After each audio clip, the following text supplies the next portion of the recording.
Alright, last video we talked about point guards and dribbling, but this time we're talking about shooting. So with that being said, I ain't gonna waste no time, so let's go ahead and get right into it.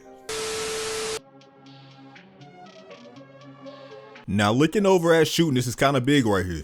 Mike Wayne basically starts off by saying that when it came to 2K21, what they wanted to do in 2K21 for shooting, they wanted to look back at 2K17 and try to, which is kind of weird to me because Ronnie did say that they weren't going to reference stuff from old 2Ks, but they just did just now. So now I don't know what to believe. I guess Ronnie capping again. That's not. But anyway, what they said was basically to sum it up.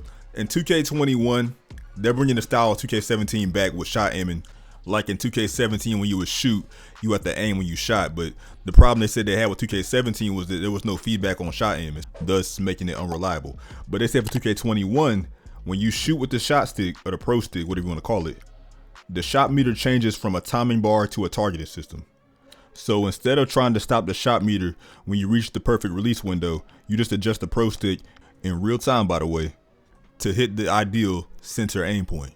I'm guessing that's what we saw in the 2K21 current gen everything is game trailer. They also said that the timing window depends on the player's shooting ability and range and all that stuff. Kind of like how it was 2K16 and 15 with the shot meter back in the day, I'm guessing. It's kind of similar to that. So, yeah, like I said, y'all, I'm not going to read all this word for word because y'all done seen this by now, most of y'all that is. So, I'm just giving my opinion like I said, so I got to keep saying that. But,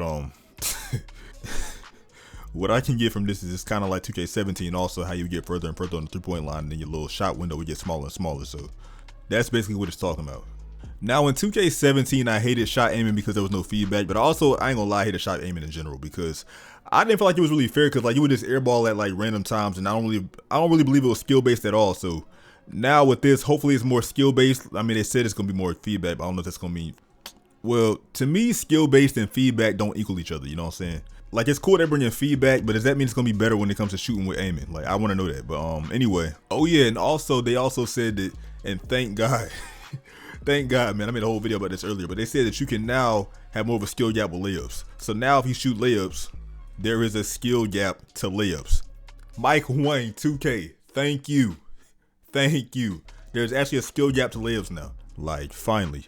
And they also say that when you use the shot stick for layups and shooting over the buttons for layups and shooting, you got a higher chance of greening. But it's also more like higher risk, higher reward, so that's cool. And interestingly enough, they say you can also turn off shot aiming altogether if you want to, so that's cool. Like, they're really making it so the competitive players and casual players can have more fun and the game can be more diverse. I like that a lot. I like that. I ain't gonna lie. They also said, of course, they added new animations like James Harden's one-footed runner and all that stuff. And they also said that they added new landings for part players for when you shoot a shot and you land. There's like 40 new animations, I believe they said. I think it was like 40 or 50. I want to say 40. I don't know. I'm gonna leave it up on screen for y'all, but that's cool. Last thing they said in the shooting portion was that blocking should be a whole lot more realistic now, a whole lot better with like blocking weak shots and all that stuff. I'm gonna leave it up on screen for those of y'all that ain't seen it yet. But now the way I feel about that is it could be either great or bad because they said they improved defense for bigger players, so that can make. I'm thinking it's gonna make rim protectors overpowered, and it's gonna take the first patch to fix that, or they might not fix it at all. Cause I already know how 2K is in the past with current gen. Cause I already know how 2K is in the past with bigger players with having overpowered builds and stuff like that. So I just want to know how that's gonna be on the release day. So hopefully it's not gonna be something that's overpowered. If it is, watch out. They also said that last year we introduced like Magic Johnson's upcourt waddle or whatever that means, Steve Nash finger licks, and much more. That means everybody gonna be going with either Kawhi Leonard or Patrick Beverly. You already know that right now. They're the best defenders in my opinion. So I don't know. The best offense is a good defense. So we're gonna have to wait and see how that goes.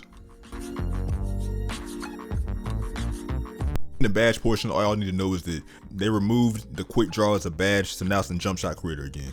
That's really big. That's all I really care about, honestly, with badges. This news related. Other than that, I'm just going to go and go into the game and see for myself. But the main question I had that they did not mention that I didn't see in this about badges is, will the badge grind be a whole lot easier and a whole lot less strenuous and tedious as it was in 2K20? Because to me, them fixing the badge grind is just as big as them taking out quick draw as a badge itself. They did not mention that at all. I don't know why they didn't. Well, I know why. Probably because you have to still. Oh my goodness, man. Now I understand 2K wants us to grind for what we get, but y'all can make it like 2K. Y'all can make this a lot more realistic because badge grinding needs to be fixed for sure. Because that was too crazy in 2K20. Took you like 2 years to get 3 badges, I swear.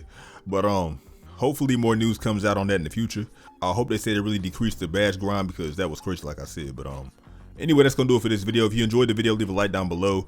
Let me know in the comment section if you agree with my opinions. There will be a lot more videos coming out soon because we at the point now where news is gonna be coming out like rapid fire. So if you enjoyed the video, share the video, subscribe if you're brand new, and stay tuned for my next videos. But until then, it's been Andre, and I appreciate y'all for watching, and I'm gonna catch y'all on the next one, and I'm out.